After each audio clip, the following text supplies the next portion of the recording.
ආයුබෝවන්. අද අපි ඉගෙන ගන්නේ වර්ගඵලයේ පාඩම. වර්ගඵලය කියන්නේ මොකක්ද?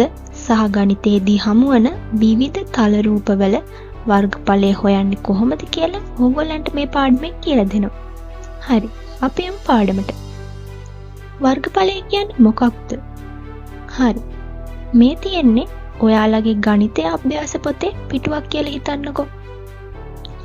අපි මේ පිටුව මතට සමචතුරස්‍රාකාර හැඩසි ආස්තරයක් ගෙනත් තියමු.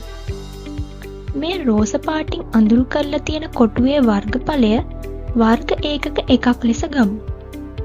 එතකොට ඔයාලට පේනවා මේ සමචතුරස්‍රාකාර ආස්තරය කොටු 16කින් පිරෙනවා.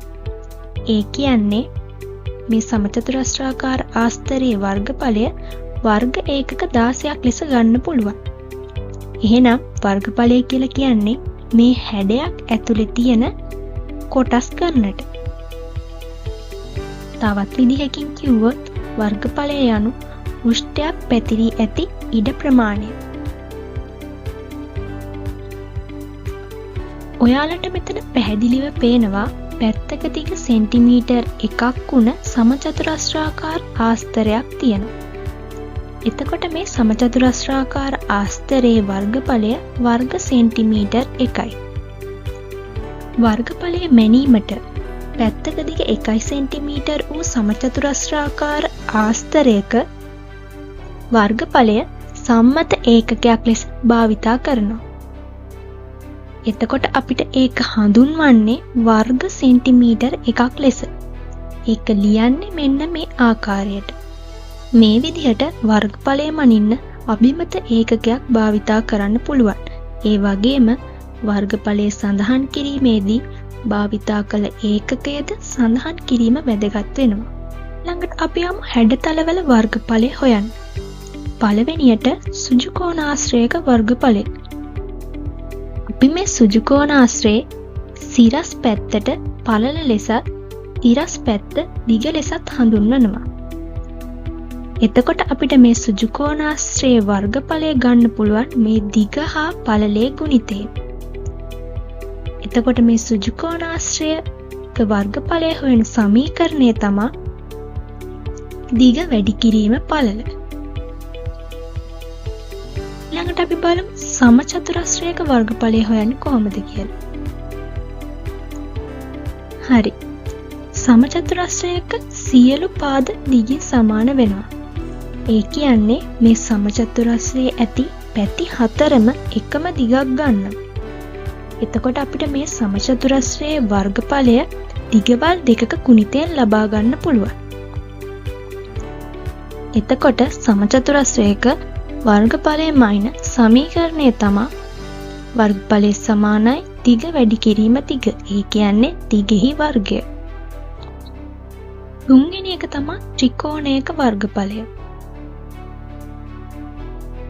මේ ත්‍රිකෝණයේ මේ තියෙන්නේ පාදයක්. ඒ පාදයට ආධාරකය කියලාත් කියනවා. ඒ වගේම ඒ පාදයට අනුරූප උස ලම්බ උස ලෙස හඳුන්වනවා. එතකොට මේ ලම්බ උස හා ආධාරකයේ දිග මගින් අපිට ත්‍රිකෝණයක වර්ගඵලය හොයන්න පුළුවන්.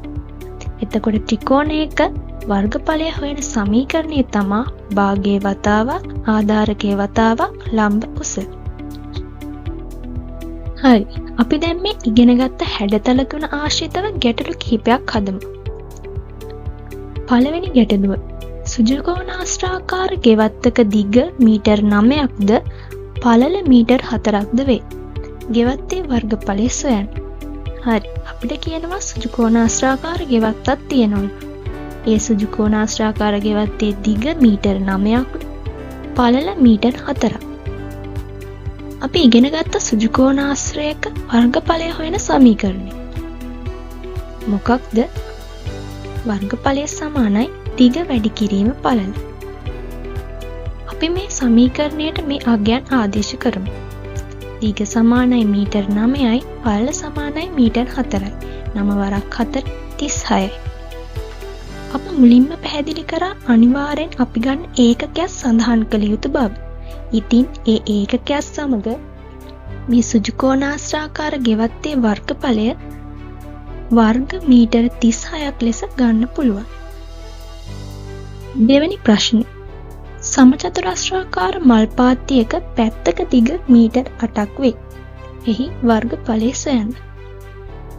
අපි කියනවා සමචතුරස්‍රාකාර මල් පාත්තියක් ඒකේ පැත්තක දිග මීටර් 8ක් කියලා. ඔයාලා දන්නවා සමචතුරස්‍රයක පැති 4ම එකම දිගකින් යුක්ත වෙනවා.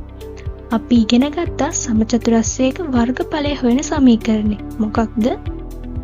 වර්ගඵලය සමානයි දිග වැඩි කිරීම දිග. ඒ කියන්නේ දිගේ වර්ගය. අපි මේ සමීකරණයට මේ අගය ආදේශ කරලා බලමු.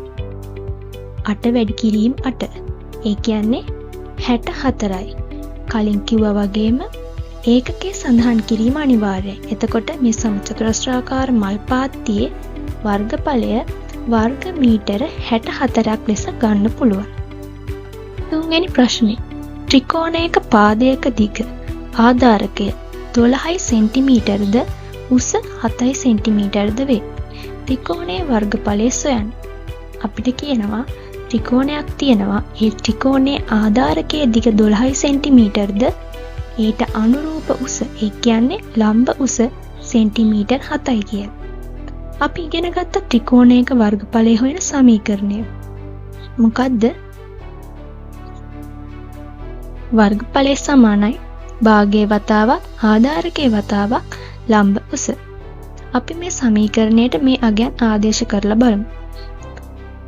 භාගයේ වතාවක් ආධාරකයේ දිග 12 සෙන්ටිමීටර් වතාවක් ලම්බ උස සෙන්ටිමීටර් 7යි.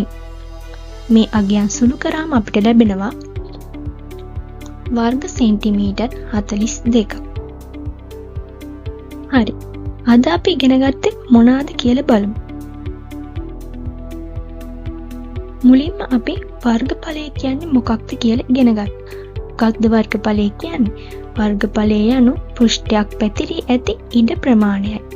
ඊට පස්සේ සුජුකෝණාශ්‍රයක සමචතුරස්‍රයක සහ ත්‍රිකෝණයක වර්ගඵලය හොයන සමීකරණ පිළිබඳව ඉගෙන ගත්තා. අපි ආයෙත් ඒවා මතක් කරගමු. සුජුකෝණාශ්‍රයක වර්ගඵලය සමානයි දිග වැඩි කිරීම පළල. සමචතුරස්‍රයක වර්ගඵලය සමානයි දිග වැඩි කිරීම දිග. ඒ කියන්නේ දිගෙහි වර්ගය. ත්‍රිකෝණයක වර්ගඵලය සමානයි භාගයේ වතාවක් ආධාරකයේ වතාවක් ලම්බ උස. ඉතින් අදට අපේ පාඩම අවසන්. තවත් මේ වගේම පාඩමක් එක්ක ඊළඟ වීඩියෝ එකෙන් හම්බෙමු. සුබ දවසක්.